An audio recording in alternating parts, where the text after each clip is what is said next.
നിർഭാഗ്യവശാൽ രാഹുൽ ഗാന്ധിക്ക് ഇതൊന്നും മനസ്സിലാക്കാനുള്ള ഒരു ബുദ്ധിയില്ല. അദ്ദേഹത്തെ നയിക്കുന്നത് ഇപ്പോൾ ആരോ ഫോറിനിലിരുന്ന് ആരോ ഉണ്ടാക്കുന്ന സ്ക്രിപ്റ്റ് അനുസരിച്ചാണ് പോകുന്നത്.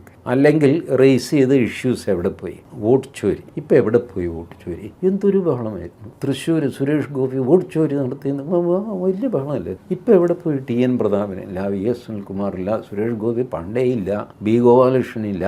ബി ഗോപാലകൃഷ്ണൻ ഒരു അഖിലേന്ത്യാ പ്രശസ്തി കിട്ടി. എനിക്കതിന് വലിയ സന്തോഷം തോന്നി. ഞാൻ ഗോപാലകൃഷ്ണനെ വിളിച്ച് അഭിനന്ദിക്കുകയൊക്കെ ചെയ്ത് കൊള്ളാമെന്ന് പറഞ്ഞു.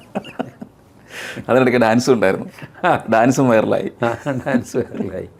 ഡാൻസ് വൈറലായിരിക്കട്ടെ, അത് നമ്മുടെ ഇടയ്ക്ക് നല്ലൊരു കാര്യം. മറ്റേതങ്ങനെയല്ല, രാഹുൽ ഗാന്ധി ഇതെന്തോ മഹാകാര്യമാണെന്നുള്ള മറ്റിൽ കാണിച്ച ക്ലിപ്പ് ഗോപാലകൃഷ്ണൻ്റെ ക്ലിപ്പാണ്. ഇപ്പം ലോകം മുഴുവൻ കാണുമ്പോൾ വടക്കൊക്കെ ഉള്ളൊരു ആരാണ് ഗോപാലകൃഷ്ണൻ എന്ന് പറഞ്ഞിട്ട് അവർ അന്വേഷിക്കുന്നു. ഞാൻ ഡൽഹിയിൽ ഒരാളെ അങ്ങോട്ട് വിളിച്ചു പറഞ്ഞു, നമ്മുടെ ഒരു സുഹൃത്താണ് കേട്ടോ. ആപ്കാ ദോസ്തേ, ഞാൻ കൊള്ളാം. അങ്ങനെ അപ്പോൾ അങ്ങനെ അത്രയും ബഹളം വെച്ച സാധനം ഇപ്പോൾ എവിടെ?